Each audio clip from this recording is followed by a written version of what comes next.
তা আপনার ছেলের কি খবর? 1 বছর আগে পড়াশোনা শেষ করছে, এখন বাড়িতেই আছে। কেন, চাকরি বাকরি কি করবে না? ছেলেটা তো অনেক চেষ্টা করতেছে, কিন্তু চাকরি বাকরি তো হইতাছে না। কায়েম ভাই, ওই হিসেবে আমি অনেক ভালো করছি।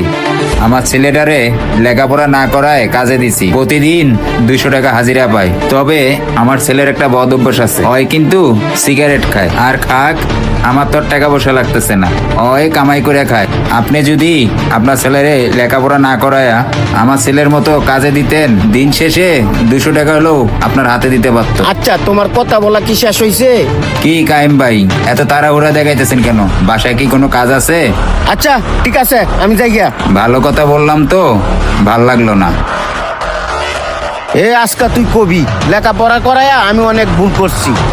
আরে তোরা যদি আমি ছোট থাকতে কাজে দিতাম, এটাই মনে হয় আমার লাগে খুব ভালো হইতো। 1 বছর আগে লেখাপড়া শেষ করছস, এখন পর্যন্ত তুই একটা চাকরি পাও করতেছস না। আব্বা, আমি তো চেষ্টা করতেছি না। তুই কি চেষ্টাটা করতেছস যে তোর চাকরি হয় না?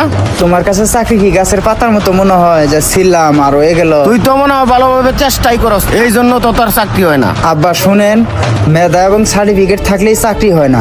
চাকরি নিতে গেলে নাস্তা করাইতে হয়। এই নাস্তা কি জানেন? 6-7 লাখ টাকা। কি 6-7 লাখ টাকা আছে? দিতে পারবেন? তোর লাগিয়া মানুষের কাছে আমার খুব কথা শুনতে হয়।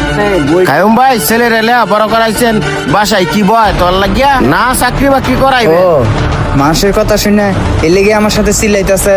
শুনেন, আপনার একটা কথা বলি, মানুষের খারাপ সময় এলে অনেক সমালোচনা করে। আজকে আমার একটা ভালো চাকরি হোক, এ আমার নামেই মানুষ আপনার কাছে ভালো সমালোচনা করুক। মানুষের কথা শুনে রাগারাগি করা, এটা হলো বোকামি। এমন তো না যে আমি চেষ্টা করতেছি না, চেষ্টা তো করতেছি। ইনশাল্লাহ ভালো একটা রেজাল্ট আসবে। আব্বা শুনেন, আপনি অনেক কষ্ট করে আমার লেখাপড়া করাইছেন, আপনার কষ্ট আমি বেথায় যেতে দেব না। অবশ্যই খুব শীঘ্রই ভালো একটা রেজাল্ট আমি আপনার করে দেখাবো। আব্বা, তুমি বাসায় যাও, আমি আলাপ করে আহি দিই চাকরির কি হইলো। আচ্ছা তুই একটা কথা বলতো, কালকে যে আমরা আশিসের বাসায় খাওয়া